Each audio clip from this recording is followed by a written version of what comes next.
Ésaïe, chapitre 26. En ce jour, on chantera ce cantique dans le pays de Juda. Nous avons une ville forte, il nous donne le salut pour muraille et pour rempart. Ouvrez les portes, laissez entrer la nation juste et fidèle.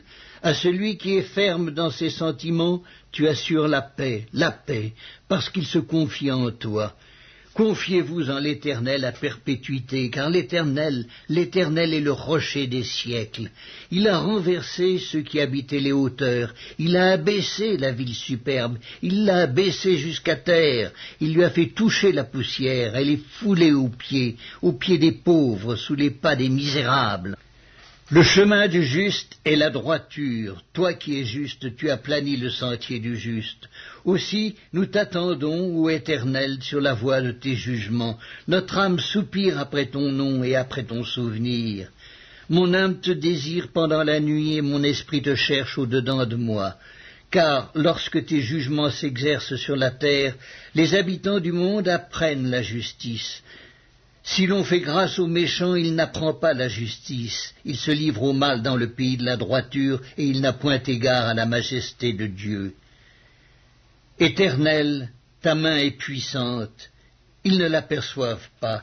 Ils verront ton zèle pour le peuple, et ils en seront confus. Le feu consumera tes ennemis. Éternel, tu nous donnes la paix. Car tout ce que nous faisons, c'est toi qui l'accomplis pour nous. Éternel, notre Dieu, d'autres maîtres que toi ont dominé sur nous, mais c'est grâce à toi seul que nous invoquons ton nom. Ceux qui sont morts ne revivront pas, des ombres ne se relèveront pas, car tu les as châtiés, tu les as anéantis, et tu en as détruit tout souvenir. Multiplie le peuple, ô Éternel, multiplie le peuple, manifeste ta gloire, recule toutes les limites du pays. Éternel, ils t'ont cherché quand ils étaient dans la détresse, ils se sont répandus en prière quand tu les as châtiés. Comme une femme enceinte sur le point d'accoucher se tord et crie au milieu de ses douleurs, ainsi avons-nous été loin de ta face, ô Éternel. Nous avons conçu, nous avons éprouvé des douleurs, et quand nous enfantons, ce n'est que du vent. Le pays n'est pas sauvé et ses habitants ne sont pas nés. Que tes morts revivent, que mes cadavres se relèvent. Réveillez-vous et tressaillez de joie, habitants de la poussière, car ta rosée est une rosée vivifiante et la terre redonnera le jour aux ombres. Va, mon peuple, entre dans ta chambre et ferme la porte derrière toi. Cache-toi pour quelques instants jusqu'à ce que la colère soit passée, car voici, l'Éternel sort de sa demeure pour punir les crimes des habitants de la terre, et la terre mettra le sang à nu, elle ne couvrira plus les meurtres. Ésaïe, chapitre 27. En ce jour, l'Éternel frappera de sa dure, grande et forte épée le Léviathan, serpent fuyard, le Léviathan, serpent tortueux, et il tuera le monstre qui est dans la mer. En ce jour-là, chantez un cantique sur la vigne. Moi, l'Éternel, j'en suis le gardien, je l'arrose à chaque instant, de peur qu'on ne l'attaque, nuit et jour je la garde. Il n'y a point en moi de colère, mais si je trouve à combattre des ronces et des épines, je marcherai contre elles, je les consumerai toutes ensemble, à moins qu'on ne me prenne pour refuge, qu'on ne fasse la paix avec moi, Dans les temps à venir, Jacob prendra racine, Israël poussera des fleurs et des rejetons, et il remplira le monde de ses fruits. L'Éternel l'a-t-il frappé comme il a frappé ceux qui le frappaient? L'a-t-il tué comme il a tué ceux qui le tuaient? C'est avec mesure que tu l'as châtié par l'exil, en l'emportant par le souffle impétueux du vent d'Orient. Ainsi le crime de Jacob a été expié, et voici le fruit du pardon de son péché. L'Éternel a rendu toutes les pierres des autels pareilles à des pierres de chaux réduites en poussière.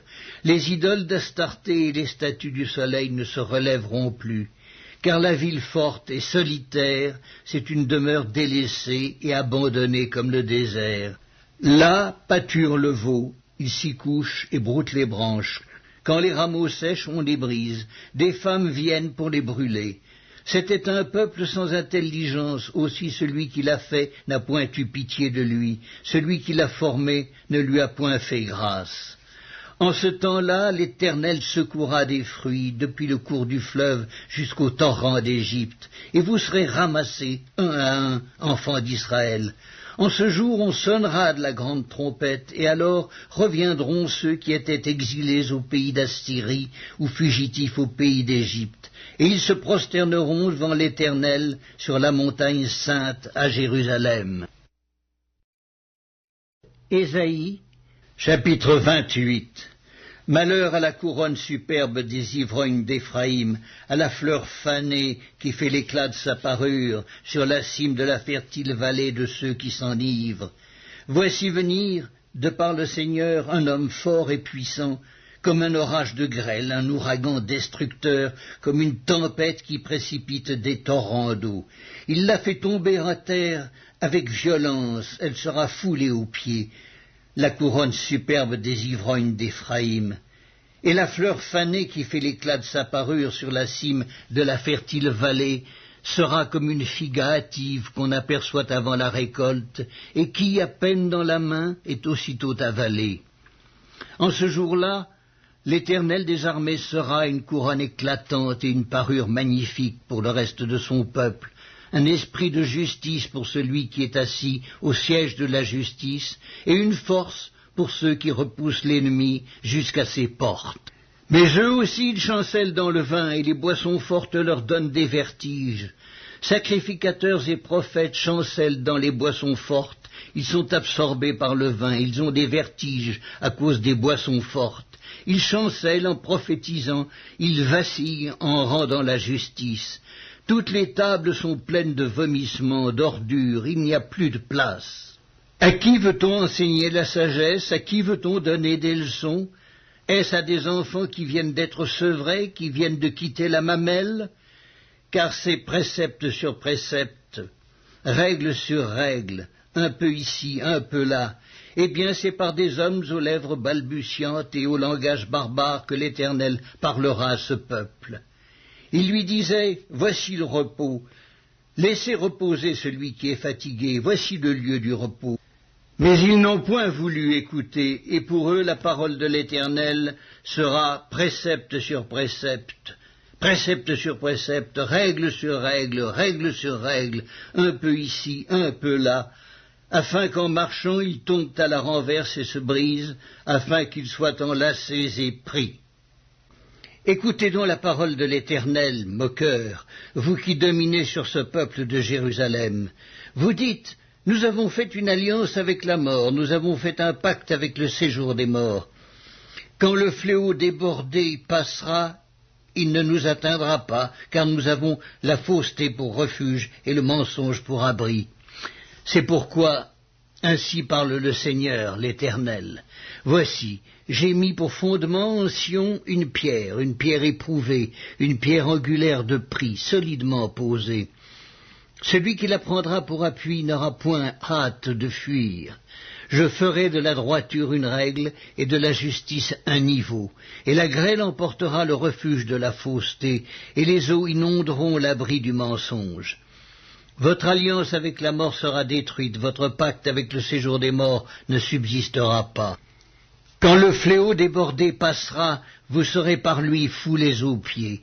Chaque fois qu'il passera, il vous saisira, car il passera tous les matins, le jour et la nuit, et son bruit seul donnera l'épouvante.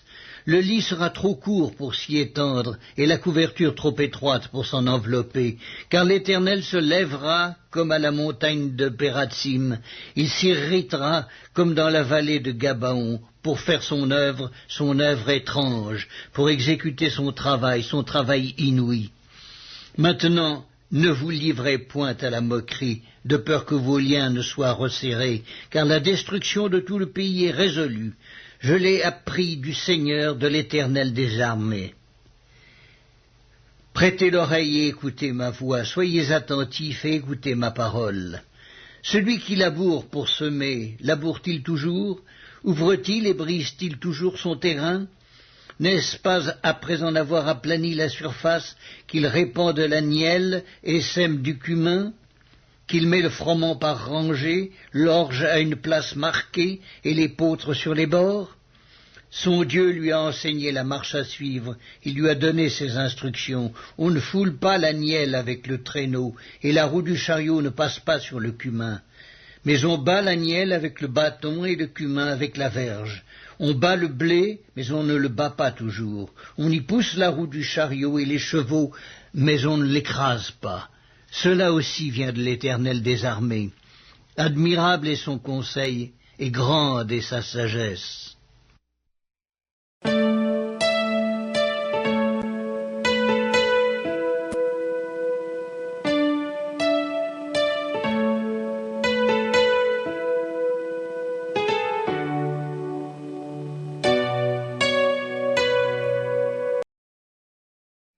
L'Épître de Paul aux Romains, chapitre 9.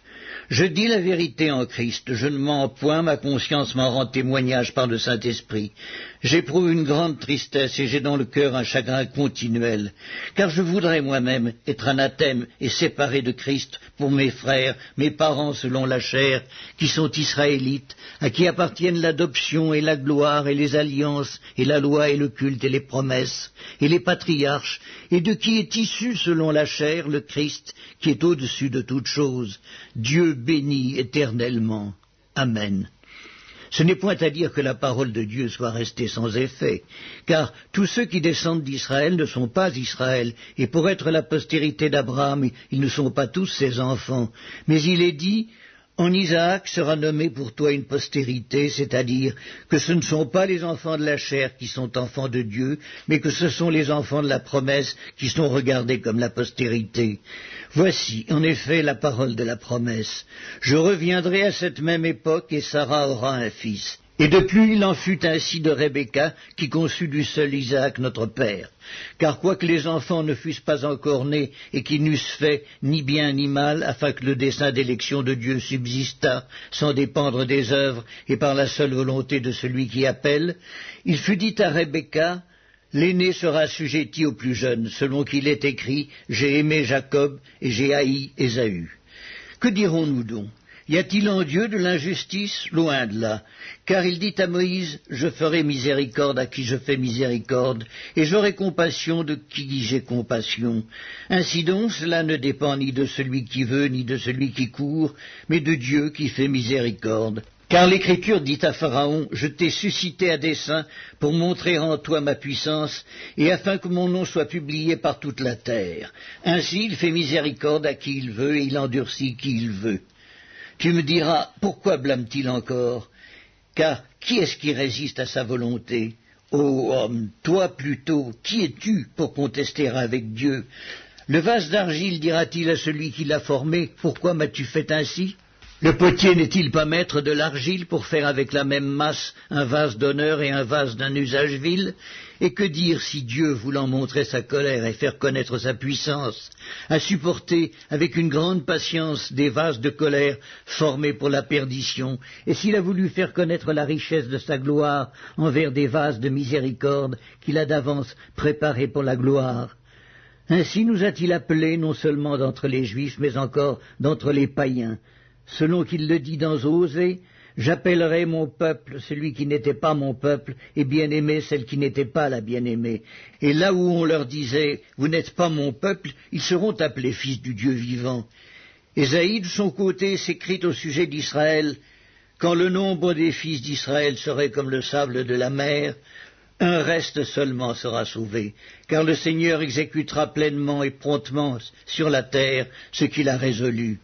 Et comme Ésaïe l'avait dit auparavant, si le Seigneur des armées ne nous eût laissé une postérité, nous serions devenus comme Sodome, nous aurions été semblables à Gomorrhe. Que dirons-nous donc? Les païens qui ne cherchaient pas la justice ont obtenu la justice qui vient de la foi, tandis qu'Israël, qui cherchait une loi de justice, n'est pas parvenu à cette loi. Pourquoi? Parce qu'Israël l'a cherchée, non par la foi, mais comme provenant des œuvres. Ils se sont heurtés contre la pierre d'achoppement, selon qu'il est écrit, voici, je mets en Sion une pierre d'achoppement et un rocher de scandale, et celui qui croit en lui ne sera point confus.